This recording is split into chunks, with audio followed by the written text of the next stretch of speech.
Hello hi வணக்கங்க. Welcome to masala mix kitchen. இன்றைக்கி நாம் பொட்டுக்கடலை உருண்டை அப்படி இல்லைனா பொரிக்கடலை உருண்டை எப்படி செய்யலாங்கிறது பார்க்கலாம். இது நாம் பெட்டி கடைகள்லேயும் அப்புறமா ஸ்கூல் படிக்கிறப்ப ஸ்கூலோர கடைகள்லாம் நிறைய வாங்கி சாப்பிட்ருப்போம். ஸோ அதே டேஸ்ட்டில், அதே வாசனையில், அதே கிறிஸ்பினஸில் கொஞ்சம் கூட மாற்றம் இல்லாமல் 100% அப்படியே எப்படி செய்யலாங்கிறது இன்றைக்கி நாம் பார்க்கலாம். அதுக்கு முதல்ல ஒரு பேனில் 2 கப் பொட்டுக்கடலை நாம் இந்த மாதிரி எடுத்துக்கலாம். இதை ஒரு மீடியம் ஃப்ளேமில் நாம் கொஞ்சம் நல்லா ரோஸ்ட் பண்ணி எடுத்துக்கலாம். ரொம்ப தீஞ்சிடக்கூடாது, ஜஸ்ட் கொஞ்சம் நல்லா ரோஸ்ட் ஆனால் மட்டுமே போதும். இப்போ இதை ஒரு பவுலில் நாம் மாற்றி வச்சுக்கலாம். அடுத்ததாக இந்த பொட்டுக்கடலை உருண்டைக்கு தேவையான அளவு நாம் சர்க்கரை எடுத்துக்கலாம். சர்க்கரை பொடி பண்ண சர்க்கரை 3/4 கப் நல்லா க்ளீன் பண்ண சர்க்கரை எடுத்துக்கோங்க. இதை இந்த மாதிரி ஒரு பேனில் சேர்த்துக்கலாம். அடுத்ததாக ஒரு 2 டேபிள் ஸ்பூன் தண்ணி மட்டும் நாம் இதோட சேர்த்துக்கலாம். சேர்த்து இப்போ இது ஒரு மீடியம் ஃப்ளேமில் இந்த மாதிரி நாம் லைட்டாக கரைச்சி விட்டுக்கலாம். அடுத்ததாக மீடியம் ஃப்ளேம்லேயே கொஞ்சம் கைவிடாமல் அப்பப்போ நாம் இந்த மாதிரி கிளறி விட்டுகிட்டே இருக்கலாம். இப்போ கொஞ்சம் நல்லா கொதி வந்துடுச்சு. இதோட நாம் ஒரு 1/4 டீஸ்பூன் சுக்குத்தூள் சேர்த்துக்கலாம். ப்ளஸ் யாருக்கெல்லாம் ஏலக்காய் வாசனை பிடிக்குமோ அவங்களும் ஒரு 1/4 டீஸ்பூன் சேர்த்துக்கோங்க. இந்த ரெண்டுமே ஆப்ஷனல் தான். அகெயின் இந்த ரெண்டையும் சேர்த்ததுக்கப்புறம் நாம் கொஞ்சம் இந்த மாதிரி கிளறி விட்டுடலாம். இப்போ நம்மளோட முட்டாயோட பதம் பார்த்துடலாம். ஒரு பவுலில் கொஞ்சம் தண்ணி எடுத்து அதில் ஒரு 3-4 ட்ராப்ஸ் இந்த சிரப்பை சேர்த்து இந்த மாதிரி நம்ம உருட்டி பார்க்கலாம். இப்போ இது கொஞ்சம் சீவியாக இருக்குது. இது நம்மளோட பதம் கிடையாது.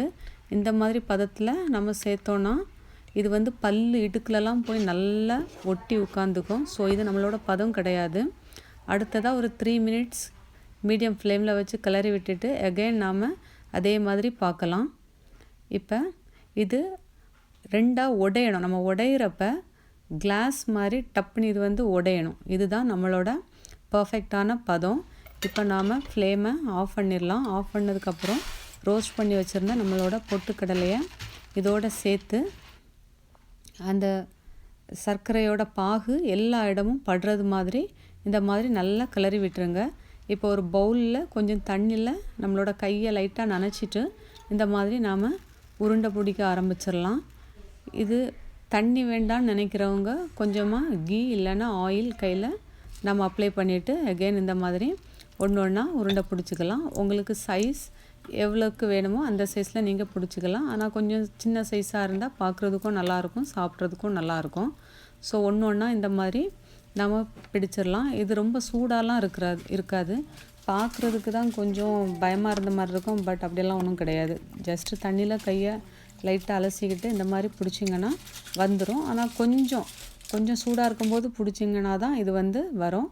இப்போ இதை நாம் ஒரு 5 நிமிஷம் அப்படியே விட்டுடலாம். இப்போ 5 நிமிஷம் கழித்து நம்மளோட பொட்டுக்கடலை உருண்டை இந்த மாதிரி ரெடி ஆகிடுச்சு. இப்போ இந்த பொட்டுக்கடலை உருண்டையிலேருந்து ஒன்று எடுத்து உங்களுக்கு நான் கடித்து சாப்பிட்டு காமிக்கிறேன். நான் சாப்பிட்றப்ப அந்த கடிக்கிற சவுண்டு உங்களுக்கு நல்ல க்ரன்ச்சியாட்டு நல்ல கிறிஸ்பினஸ் சவுண்ட் உங்களுக்கு கேட்கும். இது ரொம்ப சிம்பிள், ஈஸி, ப்ளஸ் ரொம்ப ஹெல்த்தி. இது கண்டிப்பாக உங்கள் வீட்டில் செஞ்சு பாருங்கள். குழந்தைகளுக்கு கண்டிப்பாக செஞ்சு கொடுங்க. உங்களோட ஃபீட்பேக் கண்டிப்பாக எனக்கு ஷேர் பண்ணுங்கள். வாட்ச் பண்ணதுக்கு ரொம்ப தேங்க்ஸ். நன்றி.